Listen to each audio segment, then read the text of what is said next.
बिस्मिल्लाहिर्रहमानिर्रहीम। प्रोग्राम बातचीत के साथ में हूँ खालिद इरशाद सूफ़ी। पुलवामा हमले के बाद, वाक़े के बाद भारत के अंदर जो एक इश्ताल और बदहवासी का अमल शुरू हुआ था, उसका जो लेटेस्ट उसका इजहार है वो कल शब भारतीय तैयारों का पाकिस्तानी हदूद में दाखिल होना और उसके बाद वापसी पाकिस्तान फ़ज़ाइया ने जब उसका पीछा किया। इस सारी तफसीलात से आप यकीनी तौर पे आगाह हो चुके हैं। अभी कुछ ही देर पहले DGISPR major general Asif Ghafoor साहब ने बड़ी तफसीली प्रेस कॉन्फ्रेंस भी कर ली है। हम आज की इस नशिस्त में भारत का जो ये रवैया है जंगजुआना और अकल और दलील से आरी और ख़ुसूसन भारतीय मीडिया की जो मैच्योरिटी है, इस समेत मुख्तलिफ पहलुओं पर बात करेंगे। आज के हमारे पैनल में मौजूद हैं जनाब अशरफ सुहेल साहब, एग्जीक्यूटिव एडिटर रोज़नामा जहान पाकिस्तान, और उनके साथ तशरीफ़ रखते हैं आमिर हाशिम खाकवानी, मारूफ तज्ज़ियाकार और कॉलम निगार। अस्सलाम वालेकुम सर। जी पहला सवाल आमिर साहब आपसे कि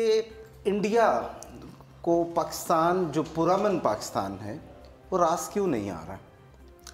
देखिए, मेरा ख्याल है इंडियन जो भारतीय रवैया है उसकी कुछ नफसियाती वजूहात हैं, और सिर्फ पाकिस्तान के साथ ही ऐसा नहीं है बल्कि पूरे खित्ते में ही। मतलब देखना, अब नेपाल है, नेपाल और भारत का, या नेपाल और श्रीलंका का, इवन भूटान के साथ भी इनके इशूज़ रहते हैं, बांग्लादेश के साथ भी। अभी आप देख लें हसीना वाजिद हैं तो कुछ चीज़ें बेहतर हैं, लेकिन हसीना वाजिद से पहले बांग्लादेश में भी उनके काफ़ी सारे इशूज़, काफ़ी सारे मसाइल रहे हैं। तो वो कुछ चीज़ें उनके नफसियाती, जो उनके भारतीय समाज सोसाइटी को और वहाँ की जो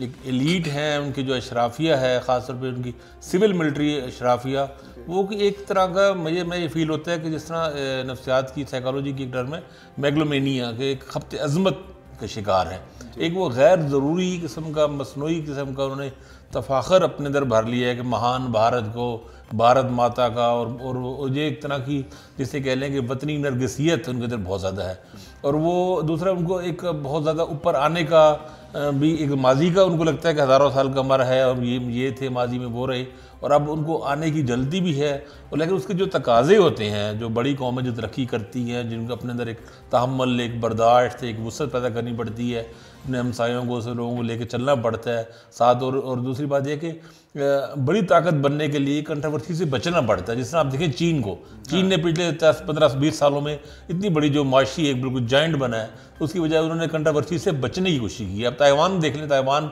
कितना सेंसिटिव इशू है उनका, लेकिन वहाँ कितना रेस्ट्रेन करते हैं, बर्दाश्त। तो भारत में ये एक शिद्दत और वो चीज़ें हैं, वो तमाम जो मुख्तलिफ ख्वाहिशात हैं और उनके अपने दाखिली तजादात हैं, वो उसको मैनेज नहीं कर पाते। एक तो उनका इज्तिमाई मसला है। दूसरा, अब हमारे यहाँ बहुत चीज़ डिस्कस हो चुकी है कि BJP की हुकूमत ने ख़ासतौर पर पिछले 5 सालों के अंदर एक शिद्दत, हिंदू शिद्दत पसंदी बहुत ज़्यादा उसमें भर दी है, और हर जगह पे ऐसा हुआ है। मैं आपके पास वापस आता हूँ। अच्छा सुहेल साहब, सर ये फरमाइएगा कि मोदी सरकार को, मोदी को ये पाकिस्तान के साथ ये जो छेड़छाड़ उसने शुरू कर ली है और महाज जो गर्म किया है, इससे पॉलिटिकल कितना को फ़ायदा होता देख रहे हैं आप उसको? मैं अपना सूफी साहब, मैं आमिर साहब की बात को थोड़ा सा आगे बढ़ाऊंगा जी, कि इंडिया में जो एक मसनूई और जाली वो खब्ते अज़मत का जो शिकार है जी, उसके नतीजे में ना, उसके अंदर जो एक रुझान, एक बड़ा पागलपन है ना, वो ये है कि वो एक तो तोसीब पसंदी उसकी, और दूसरी उसकी तसल्लुत पसंदी। ये दोनों चीज़ें उसके लिए ना एक मसला बनी हुई है। खित्ते के जो ममालिक हैं, अगर उसके साइड्स पर जो ममालिक, जैसे इन्होंने जिक्र किया, श्रीलंका है, नेपाल है, भूटान है, बांग्लादेश है, इवन अफ़गानिस्तान है, ये उनको एक तरह से उसने अपनी तरफ से उनको ज़ेर कर लिया है। अब पाकिस्तान उसके लिए एक बहुत बड़ा चैलेंज है,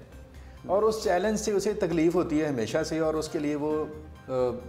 झूठे सच्चे जवाज़ तराशता है कि कोई परेशान कुन सूरत पैदा हो, ये किसी तरीके से हमारी जो सुपरमेसी है उसको ये एक्सेप्ट करें, लेकिन ऐसा होगा नहीं, ऐसा पॉसिबल नहीं। एक बात तो ये है। दूसरी बात आपने की है मोदी सरकार की। मोदी सरकार के जो खमीर है ना, जिसके ऊपर वो उनकी हुकूमत और उनका जो मामला है, वो है ही जो बेस है, वो है ही एक इंतहा पसंदी के ऊपर है, एक शरअंगेज़ी के ऊपर है। आपने देखा कि 2016 में भी उन्होंने ऐसे ही जाली एक ड्रामा किया सर्जिकल स्ट्राइक का, और फिर उसके बाद पूरी दुनिया में उसको जूते पड़े एक तरह से, इवन उनके अपने मुल्क के अंदर से भी ऐसे हल्के उठे कि जिन्होंने सर्जिकल स्ट्राइक को बिल्कुल उन्होंने कहा कि ये फजूल तरीन और एक ड्रामा था। अभी कल रात का जो वाक़या हुआ है, बल्कि आज सुबह का जो वाक़या हुआ, उसमें जो उनके तैयारे आए और फिर उसके बाद उन्होंने कहा जब 21 मिनट तक वहाँ पे रहे और पता नहीं कितने लोगों को मार दिया, और उसका बड़ा, मैं समझता हूँ बड़ा कॉम्प्रिहेंसिव DGISPR ने उसका आंसर किया अभी थोड़ी देर पहले, और बड़ा उससे लोगों का हमारा जो मोराल है वो भी बड़ा, कि असल में जिसे कहा जा सकता है कि वो एक ड्रामा था, एक ऐसा ड्रामेटाइज करने की कोशिश की इंडियन हुकूमत ने, और फिर उसको वो जो एक अहमकाना रवैया है उनके मीडिया का, मुझे समझ नहीं आती कि उनकी अकल पता नहीं कहाँ है, वो क्या करते हैं कि वो इस कदर ज़्यादा चीज़ों को वो बूस्ट कर देते हैं कि फिर उनका वापस आना मसला बन जाता है। मैं यही सवाल लेके आपके तरफ जाता हूँ, दो सवालात के इससे। पहला ये कि क्या आप नहीं समझते कि मकबूजा कश्मीर में जब मकामी लोग अपनी आज़ादी के हसूल के लिए उठ खड़े हुए और बड़े मौसर एक उनकी जो है तहरीक है जो बढ़ रही है, फल रही है, फूल रही है, उसकी भी सो कॉल्ड ग्रेटर इंडिया को ज़िल्लत का सामना है, और शायद उसका भी वो अजाला करने की कोशिश करता है। और दूसरी बात ये जो अभी अशरफ सुहेल साहब ने की कि इंडियन मीडिया की मैच्योरिटी बहुत एक्सपोज हुई है ये हालिया हफ्ते 10 दिन के अरसे में, इन दोनों पे योर कमेंट्स है। देखिए, दूसरी बात मैं पहले करता हूँ, इंडियन मीडिया तो मेरा ख्याल है आज से नहीं, एक लंबे अरसे से उसका एक बहुत इमेच्योर, जारहाना, और उनका बिल्कुल एक यानी रेटिंग बेस्ड बिल्कुल जो सेंसेशनलिज्म है, या जिस तरह बरतानवी टेबलाइड अखबार मशहूर हैं, तो उसी तरह का एक ख़ास रवैया उनके बड़े चैनल्स का रहा है। आज से नहीं, जब आप अगर 2000 में जब कारगिल से भी पहले जब वहाँ पे पार्लियामेंट में हुआ था, हमला हुआ था उनका, कारगिल के बाद है ये 2002 की बात है, उस वक्त भी ये टेंशन रही, ये मसाइल रहे, और कारगिल में भी, उसके बाद भी आपको याद होगा जब इंडियन चैनल्स पे यहाँ पाबंदी लगी थी, उसकी वजह भी यही थी कि इतना एक इश्तियाल अंगेज था उनका ज़बान, और अभी भी इसको मर्डर कर रहे हैं, वो तो उनमें एक एग्रेशन है। एक वजह उसकी अभी जो ताज़ा जो वजह बनी है पिछले ये 2-3 सालों में ख़ास तौर पर नज़र आई है कि वो भी उसमें नरेंद्र मोदी और बीजेपी के, कि उनका जो मीडिया हाउसेज़ हैं उनके वो जो कारपोरेट वर्ल्ड, चूँकि मोदी जी के साथ एक कारपोरेट वर्ल्ड की ताकत रही है, तो वो बड़े मैनेज हुए हैं, उनको लाने में भी उन्हीं हाँ बिल्कुल, और उनको मैनेज बहुत ज़्यादा हो गए हैं मीडिया हाउसेज, तो वो उनका रवैया तो वहाँ बहुत ही शदीद रहा है। बिल्कुल इसमें कोई शक नहीं, मोदी गवर्नमेंट का और बीजेपी का एक बिल्कुल शिद्दत वाला रवैया था। अभी पहले आपने बात की थी ना कि अभी इलेक्शन पे अभी अशरफ सुहेल साहब ने बात की, एक वजह ये भी है कि उनके पास इलेक्शन में जाने के लिए है कुछ नहीं, जो उन्होंने बड़े अपने कार्ड्स खेले हैं, मतलब नोटबंदी का उनका एक बड़ा उनका था, उनको लग रहा था कि इससे बड़ा इनकलाब बर्पा हो जाएगा, उससे बड़ा शदीद नुकसान हुआ, इकॉनमी को नुकसान हुआ और कामयाब भी नहीं हुआ। जो जैसा अंदाजे थे कि ब्लैक मनी वापस आएगी, बाहर आएगी और चीज़ें होंगी, वो खुद इंडियंस एक्सपर्ट्स भी सारे कहते हैं कि टोटली नाकाम हुआ। और उनका मोदी जी का था कि मैं यहाँ पे बहुत सारे जॉब्स का बहुत ज़्यादा करूँगा और बहुत इन्वेस्टमेंट बहुत बड़ी होगी, कुछ हुई है चीज़ें, लेकिन वो जितने बड़े दावे बुलंद बांग थे उनके पास कुछ नहीं, इलेक्शन में जाने के लिए कुछ उनके पास है नहीं, तो इस वजह से भी एक ज़्यादा वो बनी। कश्मीर का मामला यकीनी तौर पे हल्ट कर रहा है, इसमें कोई शक नहीं, क्योंकि कश्मीर की ये जो तहरीक है एक तो ये मुकम्मल तौर पे लोकल है, और आप देखें पहली दफ़ा, मतलब इतना ज़्यादा पहले कभी नहीं था कि जो मारूफ फैमिलीज हैं कश्मीर की, देखें जब अब ये 2-3 साल पहले के जो बुरहान वानी का जो वाक़या है, अच्छा वो भी एक मारूफ ख़ानदान से ताल्लुक़ रखने वाले लीडर थे। अच्छा अभी भी ये जो भी जिन्होंने पुलवामा अटैक किया जिस नौजवान ने, वो भी ये सारे वो लोग हैं जो नॉन फैमिलीज़ हैं, शहरों में रहने वाले या मारूफ जो किसी कस्बे से भी ताल्लुक़ है, तो मारूफ घरानों के पढ़े लिखे लड़के हैं, नौजवान हैं जी, मतलब ऐसे लोग हैं जिन पे ये नहीं कह सकते कि ये कोई अननोन या पाकिस्तान से लोग आए हों, लोकल सारे चार। अच्छा फिर ये तो है ना जिन्होंने हथियार उठाए हों, जो मतलब जनाजे में फायरिंग होती हैं और वहाँ पे उसके बावजूद लोग आते हैं, हज़ारों लाखों लोगों पर यानी हजूम पर फायरिंग, मुसलसल फायरिंग के वाक़यात हो रहे हैं, तो वो तो एक बिल्कुल निहत्ते लोग ही है ना, लेकिन लोगों का जज्बा वहाँ पे बहुत शदीद है। और मेरा ख्याल है कश्मीरियों ने ये तय कर लिया है कि ऐसी ज़िल्लत वाली ज़िंदगी गुजारने से मौत को एक बाइज़्ज़त और फ़ख्र अली वो मौत शायद वो उसको पूरी तरह कन्विंस्ड हो गए हैं कि भाई तमाम कुर्बानी देने से गुरेज नहीं करेंगे। और ये जो जिसको उसको मैनेज करने में मकबूजा कश्मीर के मामले में जो नाकामी हुई है, ये बीजेपी की नाकामी इसलिए कि उन्होंने यहाँ पे काफ़ी इलेक्शन में भी उन्होंने काफ़ी कोशिश की, काफ़ी जोड़ तोड़ करके चीज़ें करके हुकूमत भी बनाने की कोशिश की और मामला, फिर उनके जो साथ एलाइज भी रहे और जो महबूबा मुफ्ती भी और इधर फारूक अब्दुल्ला वगैरह भी कि जो कश्मीरी जो एक तरह के प्रो इंडियन यानी कश्मीरी वहाँ पे जो पॉलिटिक्स करते रहे हैं सारी, वो भी उनके लिए भी मजबूर, दबाव इतना शदीद है, वो भी स्टेप बैक हुए। हाँ, उनको असल में अवामी दबाव इतना शदीद है कि जिसने भी वहाँ पॉलिटिक्स करनी है वो इसको नज़रअंदाज नहीं कर सकता। सर, आप मकबूजा कश्मीर ही का ज़ख्म खुर्दा है वहाँ जो तहरीक मकामी लोगों की, आप इस पे कोई ऐड ऑन करना मैं आपको एक बात बताऊं अपना खालिद इरशाद साहब, बड़ा स्ट्रेट वे एक बात है कि मकबूजा कश्मीर में एक आम आदमी जौन सा है, एक आम कश्मीरी है, वो बेशक वो कोई नौजवान है या बुज़ुर्ग है या बच्चा है या ख़ातून है या मर्द है, वहाँ से लेकर कश्मीर की जो पॉलिटिकल एलीट है वहाँ तक, और वो पॉलिटिकल एलीट के दोनों फेज़ जी, एक तो वो प्रो हैं जो हुर्रियत पसंद हैं और जो उसके लिए स्ट्रगल कर रहे हैं जी, दूसरे वो हैं जैसे इन्होंने जिक्र किया महबूबा मुफ्ती का और फारूक अब्दुल्ला का जो कि pro India politics Bharat Nawaz, ये अक्रॉस द बोर्ड इस चीज़ के ऊपर पहुंच गए हैं कि कश्मीर के साथ ज़्यादती हो रही है और इंडिया ने वहाँ पर एक ऐसा स्टेट टेरर जो है वो कायम किया हुआ है कि जिससे निजात के बगैर वहाँ पे मसाइल हल नहीं और पाकिस्तान का उसमें कोई अमल दखल नहीं है। मैं रिसेंटली आपको बताता हूँ कि मैं महबूबा मुफ्ती वहाँ पे वो रिजत शर्मा का शो है वहाँ पे बैठी हैं, उन्होंने जितना स्ट्रेट फॉरवर्डली पाकिस्तान को सपोर्ट किया, उसने कहा कि आप तो पाकिस्तान की खाला लगती हैं। अच्छा, फिर एक जगह पे उसने ये कहा कि आप पाकिस्तान चली जाए, ये उनका एक रवायती सा एक जो एक जुमला है उनका अंदाज है। इसी तरह से फारूक अब्दुल्ला, उसने बहुत स्ट्रेट फॉरवर्डली ये बात कही कि आप जो काम कर रहे हैं ये किसी भी शक्ल में काबिल बर्दाश्त नहीं है। ये है एक्चुअली असल वो दबाव और प्रेशर जिसको देखते हुए इंडिया की गवर्नमेंट जौन सी है वो बदहवास हो गई,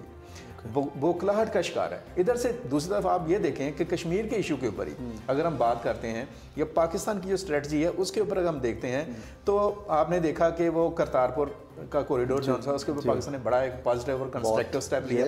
उसको दुनिया भर से सताइश हुई। फिर पाकिस्तान में सऊदी वली अहद आ गए, फिर पाकिस्तान का मुतहदा अरब इमारात के साथ एक मामला हुआ, कतर के साथ हुआ, टर्की के साथ हुआ, मलेशिया के साथ हुआ। ये फॉरेन पॉलिसी है, इसने भी इंडिया को डिस्टर्ब किया और भी आने वाले हैं। आप जहां पर भी पाकिस्तान बात करता है वो कश्मीर को जरूर डिस्कस करता है। तो कश्मीर इस वक्त एक ऐसा बर्निंग इशू बन चुका है जो कि इंडिया में इस वक्त की मौजूदा हुकूमत, जैसे अभी इन्होंने खाकवानी साहब ने बात की कि वहां पर वो दोनों चीजें उन्होंने की, प्रेशर भी डाला, तरगीब भी दी, लालच भी दिया, पैसा भी खर्च किया, लेकिन हर जगह पे जब उन्हें नाकामी का सामना करना पड़ा तो ये वो बुखलाहट है जिसके असर। जी आमिर साहब, ये फरमाइए, इंडियन एस्टेब्लिशमेंट और इंडियन पॉलिटिकल जो एलीट है, आप उनमें ये जो दानिशमंदी की कमी क्यों देखते हैं कि अगर इंडो पाक जंग शुरू होती है तो इसका दायरा सिर्फ बरे सगीर तक नहीं रहेगा, डेफिनेटली एशिया मुतासर होगा, बल्कि ये जो तपिश है, ये जो आग है वो बाहर तक भी जाएगी। तो आप तो माशाल्लाह आपके रिसेंट कॉलम आए इंडियन सियासत पे और बड़ी गहरी नज़र रखते हैं, तो रीज़न क्या है? मेरा ख्याल है जब सवाल मेरा क्योंकि एलीट के यहाँ भी हम जो है ना कोई रैशनल एटीट्यूड नहीं देखते। मेरा ख्याल है जब शिद्दत या इस तरह की एक बात एक शुरू होती है, जब आग भड़का दी जाती है, फिर शायद जज्बात ही वो